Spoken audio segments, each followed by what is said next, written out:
All right, yeah. Okay, we're back at the Arlington Justice Center. We're here for the revocation hearing on Darren Neely. Mr. Neely, will you introduce yourself, record, and DOC number? How you guys doing? My name is Darren Neal, 5'9", 5'8", 64. Okay, and Will, you're represented by Ms. Tessa Silverman. Ms. Silverman, would you introduce yourself for the record? Good morning. My name is Tessa Silverman. I'm representing Darren Neely. Okay. Okay, the way this is gonna go, that I'm gonna read some information to the record. I'm also gonna read your violations. You're to plead guilty, not guilty, with or without a statement. And then after we will let the people speak on your behalf. You have Brian Lars, uh, Orleans Public Defender's Office, Tasha Trahan, Ant, and Tessa Silverman, attorney, that will be speaking on your behalf. Okay, do you understand? Yes, sir. Okay, do you have your parole questionnaire with? No, sir. Okay, would you questionnaire 3, please?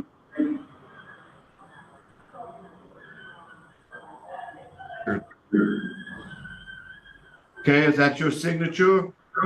Yes, sir. Okay, so that shows that you're not eligible for appointed counsel, but you've already retained counsel. So are y'all ready to proceed? We are, yes. Okay. It is alleged that you violated the condition of you failed to refrain from engaging in criminal activity as evidenced by your arrest on 4/3/25 by the New Orleans Police Department for the charges of domestic abuse battery involving strangulation and domestic abuse battery child endangerment. How do you please? These charges were refused by the New Orleans District Attorney's Office on 5/30/25. How do you plead to that? Not guilty, sir. Okay. Could I have a statement later?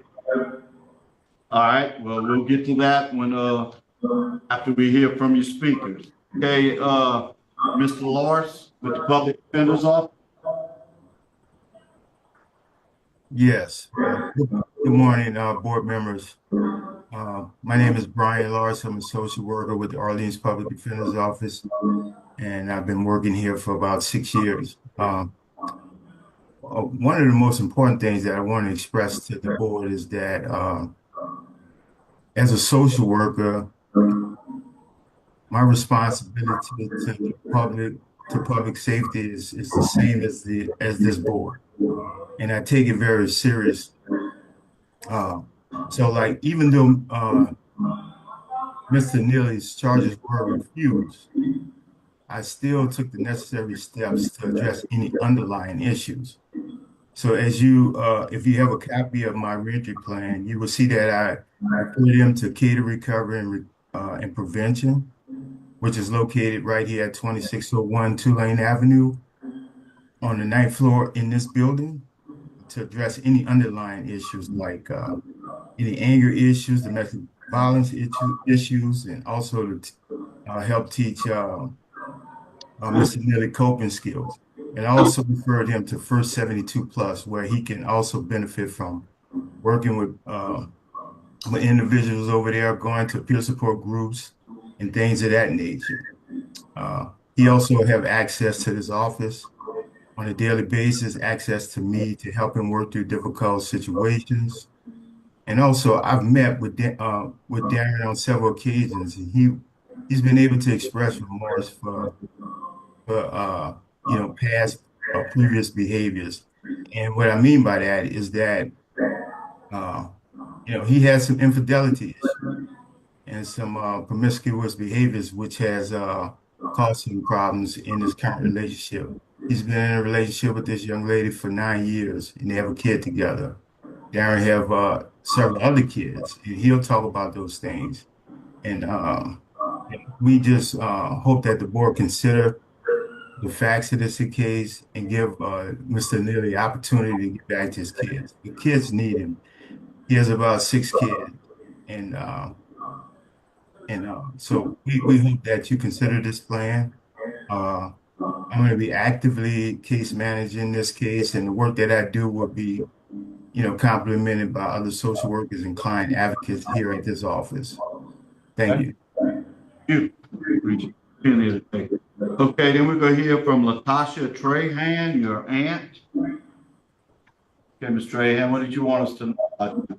Yeah, Good morning, everyone. I'd like to piggyback off of Mr. Lance's statement in regards to having a multiple kids with different women. I do believe that some of those situations sets him up for a failure with communication, whereas I think that the girls will get, to arguing with each other, get him involved.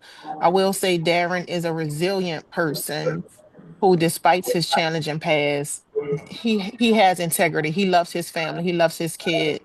And I was talking to him a couple nights ago in regards to a plan when he comes home. He had a job before this situation happened, and he expressed concern about obtaining a TWIC card, and I support him with all of his endeavors. I'm hopeful that the board, will grant him permission to obtain a TWIC card to kind of travel if that's an opportunity. New Orleans is a really hard place to heal if that's what, where you have to live. It's kind of tough. He's been here all of his life. I've been a support system for him. Darren has a strong work ethic and he's genuine. Um, though he's faced struggles in the past, he is determined to be there for his kids, to be supportive, but life has tested him.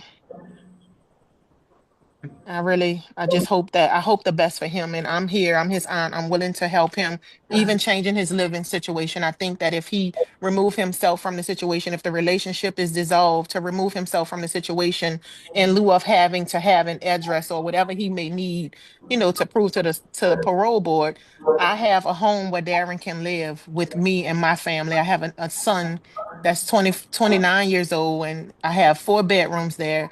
There's an extra 2 bedrooms. He can live there. He doesn't have to be put in a situation that's potentially dangerous, and I help with his future success. okay, thank you, ma'am. Okay, and now we'll hear from your attorney. If it's all right, honorable members of the board, I would prefer to reserve my statement until after Mr. Neely gives his. Is that permitted? Let me see. Usually, we hear from the attorney before, and if they have That's something fine. to say after the hearing, then. Okay, that's completely fine. Thank you. So what I want to say, I guess, a few points. One is, I imagine you all have had the opportunity to review some of the evidence in this case. Of course, we didn't have a chance to receive full evidence because the charges were refused, but I've seen the body-worn camera that I imagine you've seen of the complaining witness being interviewed in the ambulance, and I've read the initial police report, and I can imagine, because I've experienced it firsthand, that those are very kind of difficult things to witness. And there's a strong emotional response from seeing those things and seeing this woman who is clearly hurt, being interviewed in an ambulance. And it's my initial instinct watching that was, oh my goodness, this is a horrible thing that happened. Somebody needs to help this person. And I think that that's a legitimate and noble emotional response to have to that evidence. What I would say is that when I had an opportunity to step back and look at the picture from a more kind of logical and rational perspective, and with the additional information of the letter that the complainant, Miss Alexander, asked to be able to provide. To be clear, I did not reach out to her to ask her to write this letter. She is insistent that she wanted to provide this new information to the board. I do think that, as sympathetic as this situation is, the evidence simply is not there that Mr. Neely was the one who was directly responsible for the injuries that Miss Alexander sustained. For example, she makes pretty severe allegations of strangulation that are documented in the police report, multiple instances of it. But you hear on the body-worn camera, the EMT saying that he does not see any signs of strangulation on around her neck or her chest. She also alleged at the time that she was dragged by her hair through the street, and this would have happened in the middle of the day. But it does not seem that any neighbors told police that they saw anything like this, nor did police recover any, surveillance footage or Ring doorbell footage from the area that shows that kind of event, which would have been pretty notable to happen in the middle of the day in a neighborhood. So all of that to say, not that something didn't happen to Miss Alexander, because according to her letter, something certainly did. She did get into an altercation with one of Mr. Neely's other children's mothers. And then she had an understandable emotional response to that. And in anger at Mr. Neely for his infidelity, which she had learned about through that incident, she made pretty extreme allegations against him that are not supported by evidence. And almost as soon as Mr. Neely was arrested, she started reaching out to us to kind of express her regret for putting him in that situation and explaining that she wanted to undo what she had done. And that is, I think, why we have this letter now. I also would understand if the board felt concerned about the veracity of this new letter, and concerned that perhaps she is fabricating things now in order to achieve the outcome she is now hoping for, which is for Mr. Neely to be released. And to the extent that that's true, if that is, I think what that leaves us with at the end of the day is still a witness who says things that are not true based on whatever objective she has in that moment. And since her word is the only thing connecting Mr. Neely to this alleged offense, if her credibility is that much in question, I think that even more underlines why it would not be fair and it would not be just to punish Mr. Neely for these allegations. Taking a step back, I want to just talk for a moment about Mr. Neely and what I've learned about him, getting to know him through our time working together. I find him to just be a very impressive person. One of the first things that I learned about Mr. Neely is that he's got significant learning disabilities and didn't know how to read or write until his 20s. He only finished sixth grade in school, excuse me. And he taught himself to read and write while he was incarcerated at the Department of Corrections in his 20s, so that he could write letters to people on the outside. And the way that he did that, which I think is so interesting, is he would take songs that he had memorized where he knew the lyrics and look up the lyrics and then find the words where he knew them to be in the song and teach himself how to read and write those words in that way.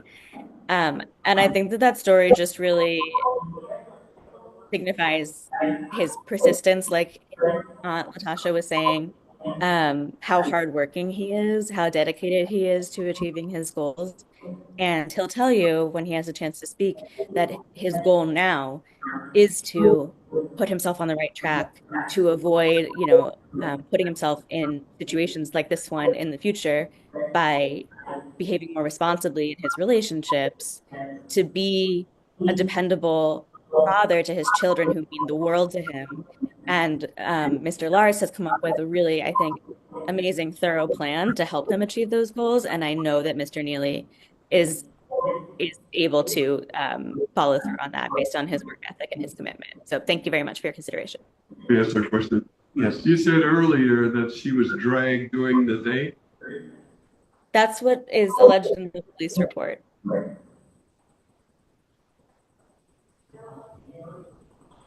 Right.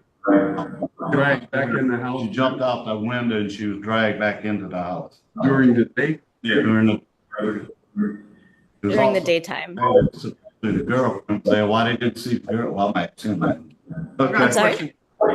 One of the statements that Ms. Alexander wrote, she said she planned on participating on Zoom today, but I don't see her on Zoom. Do you know why she's not here today? I don't know. Okay. All right, let's go on with the hearing. Your case has been assigned to Mr. Tillis. Mr. Tillis, do you have any questions? Yeah. Mr. Neely, what happened? What happened? I can't really speak for what happened because I wasn't there. I was told at a later time what took place, but like I said, I wasn't really there. I was just told, I was briefed on the situation. This was after everything took place because literally the same day me and her was together. You, please tell me the truth. Were you walking around the house? You were seen walking behind the house. You're saying you weren't there? No, sir. Then she's lying? She's not telling the truth. This is a neighbor now. This is witnesses. This isn't your fiance. They said I was seen behind the house, maybe when I went there, but as what was going on, no, I wasn't there as it took place. Okay. They say they seen me, it wouldn't be uncommon for somebody to say they seen me at my house. Okay. Okay, I got a couple of questions. What about the son? My son, that's not her child.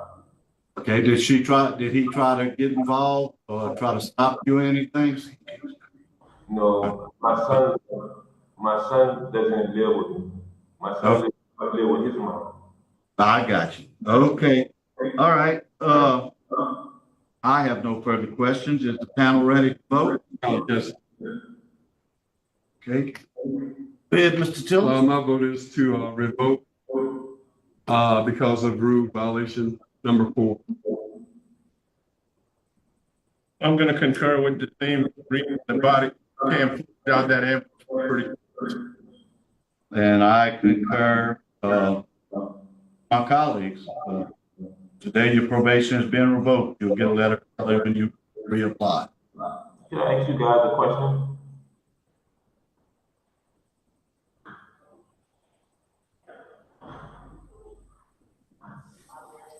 It's okay. Keep your head up. I'll see you soon, okay? Okay. Keep your head up, Judy. I love you. I love you. I love you too.